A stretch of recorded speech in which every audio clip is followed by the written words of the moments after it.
Yeah, officially back after 3 weeks in Europe. Let's get down to it. Hi guys and welcome to the channel. If this is your first time to the channel, we're talking about credit cards, points, finances, and travel. If this is something that interests you, please like this video, subscribe. If you have any questions or comments, leave them down below. I will get back to you as soon as I can. Guys, every like, every subscribe really helps me to continue doing all this research so you don't have to. Thank you. Well, as you know, we're focusing on the travel part of this channel. This is the part 2 of the trip in Greece. We're gonna focus only in Athens. It was an incredible experience, also for me that I have been there before, but especially for my wife. She's a history buff. She is religious. She's a Christian, and she loves everything about history, Christian history. So it was a very interesting trip for her. There are many other cities that you can see in the world and have the wow factor because of all the architecture that they offer, contemporary buildings, skyscrapers. Athens is not one of those places, but Athens, as my wife put it, is emotion. Historians keep calling Greece the cradle of Western civilization. And if you don't go to Athens, you might think that's an overstatement. Once you get there and you see the beautiful, beautiful Acropolis, if you don't go and walk where the ancient market was, I mean, you don't get the feeling of that. But once you do, oh my God. And let me tell you guys, I try to make good videos. I try to take good pictures, but it's a whole different animal. If you travel, you know that seeing something in person cannot be described through a camera on a screen. It's a 2D experience versus a 3D experience. The smells, the noise, it's all different. So you really need to travel. We only stayed in Athens for 2 nights. We did not go to a hotel. Thankfully, I have my baby sister is studying in Athens. So we used her apartment since it was available. So it was very easy. We went from Egaleo to downtown Monastiraki. Monastiraki Plaza is basically where you should start your trip in Athens. There's a big, very old market. There's an old mosque. As you come out, there's churches. And then in the background is the Acropolis. And the one thing that always shocks me when I go to Athens is all the layers of history. That's everywhere in Greece, but especially in Athens because everything is bigger and more concentrated. You go from ancient Greece, you go to Byzantine Empire, you're going to the Ottoman Empire, and then you're coming back to modern Greece. It's just an incredible experience to walk in those streets that have so much. If they had mouths, it would be incredible what they could tell you, all the stories that they could tell you. One of the nicest things to do while in Athens is, of course, go up to the Acropolis, eat to the restaurants around Acropolis. There's amazing views. We did go in an off-season period, so that was definitely a plus because, as you can see from the videos, the streets were crowded. Athens is a big city, it's 4.5 million people, and you can imagine that all the tourists that go to Athens want to go to that area. So yeah, you don't want to go there summer, it's gonna be crazy, but right now it was just incredible. The ancient market is there something else. Just imagining, as my wife put it, I can't imagine like Socrates being there talking, and then Saint Paul talking trying to convert the Greeks to Christianism, and it's all there. There's actually a plaque that has the words by Saint Paul talking about the one God, the one true God, and either Christian or not Christian, just even if you see it as a piece of history, it's incredible either way. The other really incredible building that you have to see is actually the stadium, the Panathy Stadium, or the Kalimarmaro as they call it locally. This is the stadium that the first modern Olympics were held. Imagine that before these Olympics in 1896, Last Olympics were like 2,000 years ago. So it's just an incredible piece of history. Everything is close by. You could really walk anywhere you want in Athens. But there's also a really nice metro, and it's cheap. We got a 1.5 hour ticket for like less than €2, €1.5.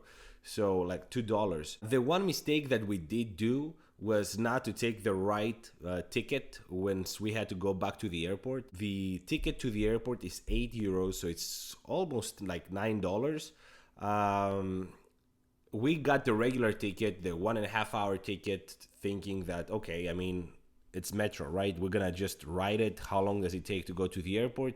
But there's a separate kind of ticket for that. Food is just incredible in Athens. We had anything from basic grilled meats, amazing coffees. Guys, if there's a coffee place, parenthesis here, if you're a coffee lover and you want to try different kinds of coffee, that real coffee, I'm not talking about pumpkin latte BS. I'm talking about real different kinds of coffees, like cappuccinos, cold cappuccinos, Irish coffees.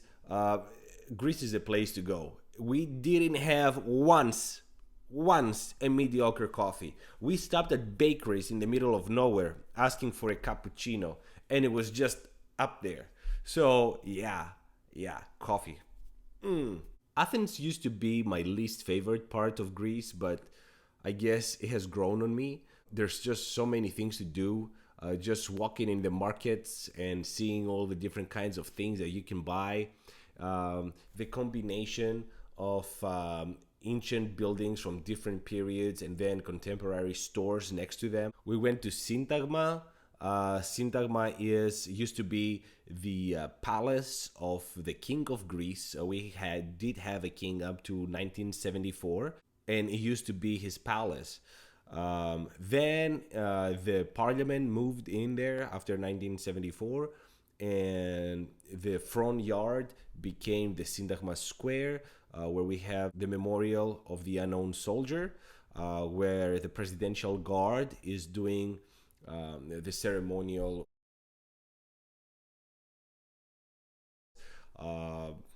Very much like the Buckingham Palace, but in a Greek way. And then from Syntagma, you can go to Ermou. Ermou is the most expensive and busiest street in Greece. You find all the stores there, all the major stores, and at some point in the middle of it, there's a beautiful Byzantine church from the 11th century. So 11th century, just so you know, doesn't mean 1100s. It means tens. So it was built around 1050s. So it's 1,000 years old. We walked in the church. You can still see all the paintings inside. They were just incredible. Again, I completely understand where my wife is coming from with that comment. You're sitting there in a 1,000-year-old church, and next to it you see contemporary stores selling merchandise, and it's incredible to see that after all these years, everything is being used and being taken care of. Athens is such a busy capital, and it never sleeps. The other thing that my wife was really shocked by, and I warned her before, but once she saw it, she was like, oh my God. Like, we would go for dinner like 10 p.m. And she was like, we're going to dinner at 10 p.m. Like, there were people outside like at 12 midnight. The stores were full. So it's something that you don't see in the US, definitely. You can go 24 hours and you will always find something to do in Athens. It's very safe. I mean, within reason, if you don't go to any sketchy neighborhoods, if you stay in all the nice areas of Athens, you got nothing to be afraid of. Again, within reason. Credit cards wise, I did use my Citi a lot. Again, the Citi Premier. I left the gold on the side. I kept using to get that 3x. It was just the easy thing to do. And honestly, I got rejected so many times with my American Express cards that I got turned off. I'm like, I'm not gonna even try again. So I was just using the Citi Premier. And then we did rent a car. That's why we went back to the airport to drive all the way to northern Greece and the Eastern Macedonia region, Drama, Kavala, and then we did drive to Meteora and back to Drama. So we just went all over with a car. I used my platinum for that. I did get the 5X. I did not have to pay any insurance. They asked me, do you want to pay for insurance or you want your credit card to cover for it? I said, let the credit card cover for it. So I didn't pay anything extra. I did pay a premium for my rental. I tried to get Avis or Hertz to go on that trip, but what I wanted to do was to take the car from Athens and go all the way to Thessaloniki and leave the car in Thessaloniki as final destination. And neither Avis or Hertz would let me do it. They said they didn't have availability in the cars. I highly doubt it. They just didn't want to do it because we're off season. But National let me do it. So I did pay a premium for that. They charged me 100 euros per day, which is very high. Typically, if I was returning the car back to Athens, most likely that would be like $200 for the whole trip, 5 days. National charged me $100 a day for that. And it was a small car. It was a Nissan. I don't even remember the model. It was 1.2 liter turbo charged automatic. So, oh, gas, super expensive. Guys, gas is like 1.80 euros per liter. So it's like $2 per liter. And there's 3.6 liters in a gallon. So times 2 equals $7.20 per gallon. Think about that next time you complain about gas. But that's all for today, guys. Let me know what you think. Stay tuned for part 3, where we're gonna go to Drama, Kavala, Meteora.